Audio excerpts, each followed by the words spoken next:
Okay, so let's start. Hello everyone, this is Rashmi. Welcome to the channel. This is the video where I'm going to continue with the topic of PhD. Already I have started a series of PhD program and how you can take the admission. In the previous video we have discussed about that one, and now in this video I'm going to continue that series because in that I told you कि जब आप PhD में admission लेने जाते हैं तो आपको एक research proposal चाहिए, and basis on that you will give your interview, and basis on that the university is going to be select you. So before writing the research proposal it is very necessary we should have some research topic, then only we can write the research proposal, correct? So in this video I'm going to tell you how you can select your research topic. Okay, so if you think this video is going to help you, definitely like तो करना ही है but अपने friends के साथ share भी करना है, so that it will be a motivation for me and it is going to help others as well, correct? So let's start with the general discussion. What are the general scenario for selection of research topic? What happened, there are the three basic scenario we have. Suppose you are going to apply for a particular university. When you will go to that university, the department or the university will provide you the list of particular area in which you can pursue the your research work, correct? उसमें आप अपना research work कर सकते हैं. So the list is going to be provided by them and you have to select them from them, or it may be they are already working on a particular topic and they want कि you should become the member of that team. So they are going to be restrict this कि आपको इसी topic पर करना है. उन दोनों case में हम कुछ नहीं कर सकते कि जब आपको फोर्स किया जा रहा है कि आपका ये इस पर्टिकुलर एरिया में वर्क चल रहा है and we have to do this. But there is a second scenario, जब आपके पास लिस्ट है या इट मे बी कि you are open to select any topic, आपको अपनी तरफ से रिसर्च टॉपिक देना है. At that time we have to decide the topic, correct? So what happened now, some student what they are doing, they are only running behind the Google. ठीक है, मतलब Google किया, एक दो टॉपिक देखा, उनको लगता है कि हाँ ये अच्छा टॉपिक होगा, कुछ लेटेस्ट चल रहा है, और they start making proposal on it and they start doing research work on that. But what happened, before selecting the research topic we should have some consideration. If that topic is not of your interest but still you have started with that, you are not going to complete your PhD. तो हमें यहाँ पर एक long term scenario के बारे में सोचना है, सिर्फ आज के इंटरव्यू के बारे में नहीं सोचना है. हाँ, एक चीज़ और याद रखिएगा, हो सकता है कि एडमिशन के टाइम आप जो प्रपोजल इनको दे रहे हैं, they are going to use that proposal for your selection. It may be they can assign a research topic at their end. तो उस केस में हम आपको हेल्प नहीं कर पाएंगे बिकॉज वो यूनिवर्सिटी का डिसीजन होता है. हाँ, बट यहाँ पर आप अपनी तरफ से बिल्कुल पॉजिटिव माइंड लेकर चलिए, और जिस टॉपिक में मैं आपको कुछ कंसिडरेशन बताती हूँ. फर्स्ट ऑफ ऑल, जैसे आपको लगता है कि आप इस पर्टिकुलर सब्जेक्ट में इंटरेस्टेड हैं, आपको 10 टॉपिक्स की लिस्ट दी गई है, among that you have to select a particular topic. So what you have to do कि आप उस टॉपिक को थोड़ा सा एक्सप्लोर कर लीजिए कि whether you will be able to work on that, क्या आप इस में भविष्य में काम कर पाएंगे. पहला रिसर्च आपको ये करना है. दूसरा आपको क्या करना है कि आपको उस टॉपिक का स्कोप देखना है.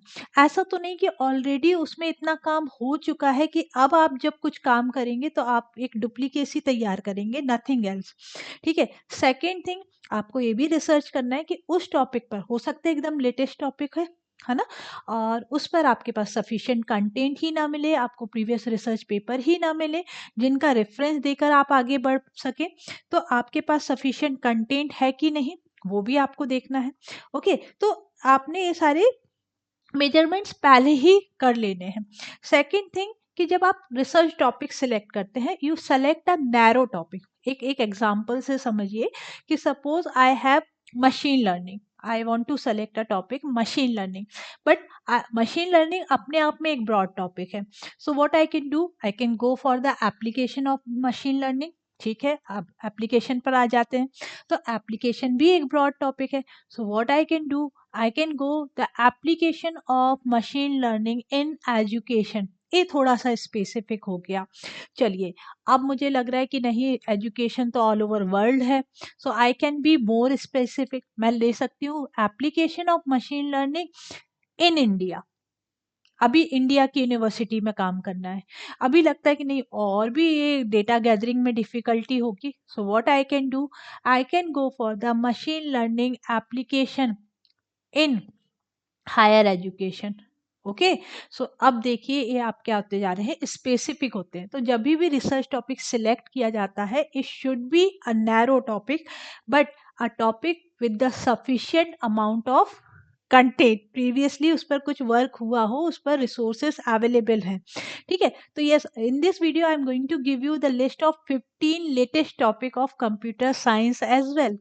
आप उनमें से सिलेक्ट कर सकते हैं, बट कैसे करना है वो मैंने आपको बताया। ठीक है, तो ये आपको लेकर चलना है। साथ में आपको क्या पॉइंट दिमाग में रखना है कि आप उस टॉपिक पर कितने एक्सपर्टीज हो, या आप कितनी एक्सपर्टीज बना सकते हो। क्योंकि भाई ऑब्वियसली आप पीएचडी करोगे, you will get time to get expertise and that topic, but आपको एक्सपर्टीज कब मिलेगी, जब आपको उस टॉपिक में इंटरेस्ट होगा। तो आप अपने लेवल ऑफ एक्सपर्टीज को भी माइंड में रखें। ठीक है, लाइक जब आप किसी रिसर्च टॉपिक, जैसे मैंने शुरू में ही बताया कि हो सकता है कि टॉपिक कुछ ऐसा है जिस पर रिसर्च वर्क ऑलरेडी इतना हो चुका है कि अब हम उसमें कुछ नया नहीं दे सकते हैं। तो आ, आप ऐसा टॉपिक सेलेक्ट करें जिसमें आप कुछ एड ऑन कर रहे हो। ठीक है, कि आप जो भी बॉडी ऑफ नॉलेज अवेलेबल है उसमें आप कुछ कंट्रीब्यूट कर पा रहे हो। ऐसा जरूरी नहीं कि आपको बहुत सारा कुछ कंट्रीब्यूशन करना है। If you are adding a new algorithm into that, that will be your research, उसको भी आप रिसर्च ही कंसिडर करेंगे। यदि जो भी एग्जिस्टेंस सिस्टम है, जो भी एग्जिस्टिंग सिस्टम है, उसमें आपने कोई फॉल्ट आइडेंटिफाई किया और उसका एक सोल्यूशन प्रोवाइड कराया, वो भी आपका रिसर्च है। ठीक है, सो ऑब्वियसली कि यहाँ पर हमको जिस टॉपिक पर काम करना है उसका एग्जिस्टिंग नॉलेज देखना होगा। अब हमको यहाँ आइडेंटिफाई करना होगा क्या होता है रिसर्च, कि भाई क्या गैप है, क्या ड्रॉबैक है, क्या लिमिटेशन है जिनको हम ओवरकम कर सकते हैं। एंड ठीक है, what are the relevant content, what are the relevant other topics are there. Availability of data आप देख ही चुके हैं। तो yes, these are the some basic consideration, ये आपके क्या है, बेसिक कंसिडरेशन है। अब बात आ जाती है कि भाई कहाँ से हम रिसर्च टॉपिक कलेक्ट कर सकते हैं, है ना, किन को हम कंटिन्यू कर सकते हैं। तो देखिए, पहला तो सिनेरियो ये है कि आप ऑलरेडी, यदि आपने एमटेक किया हुआ है ना, तो हो सकता है आपने कोई ना कोई रिसर्च वर्क किया होगा और आप उसको आगे कंटिन्यू कर सकते हो। उसको ही, उसमें आपने जो लिमिटेशन लिखे होंगे आप चेक करिएगा, आपने एमटेक के थीसिस में जो वर्क किया होगा उसमें लिमिटेशन होंगे, तो उन लिमिटेशन को ही आप रिमूव करने की बात कर सकते हो। ठीक है, इसके अलावा जैसे मैं अगेन बोल रही हूँ कि मुझे मशीन लर्निंग बहुत अच्छा लग रहा है, तो व्हाट आई विल डू, मैं अब मशीन लर्निंग से रिलेटेड जो डिफरेंट डिजर्टेशंस होते हैं या जो पब्लिश जर्नल्स हैं उनको स्टडी करना स्टार्ट करूँगी। ठीक है, उनको स्टडी स्टार्ट करूँगी और वहाँ से जब आप पीएचडी टॉपिक आइडेंटिफाई करेंगे, सो यहाँ से आपको कुछ क्वेश्चन आइडेंटिफाई करना है कि व्हाट आर द लिमिटेशन, जो जो प्रीवियस पेपर है उसमें उन्होंने क्या काम किया है, what do existing result show, अभी जो उन्होंने रिसर्च वर्क करके दिया है तो उसमें क्या रिजल्ट है, what did previous project involve, lab work था, फील्ड वर्क था, how often the paper publish in the this field, है ना, are your research idea original.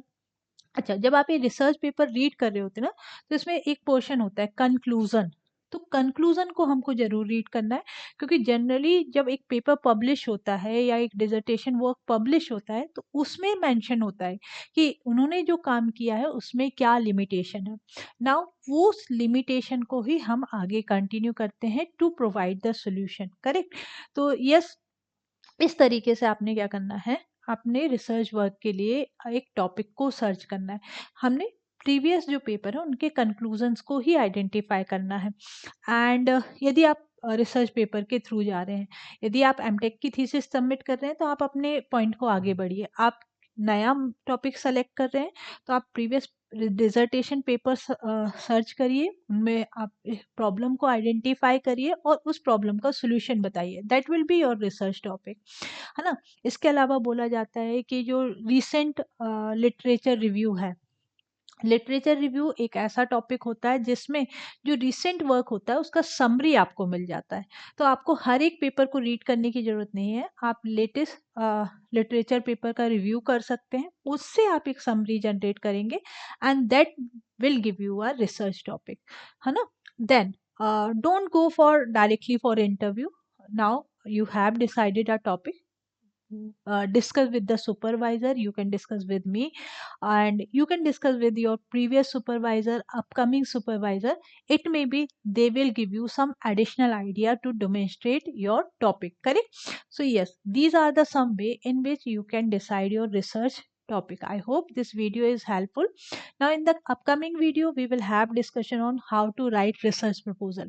But आज इससे आगे बढ़ने के पहले आपके लिए एक assignment है।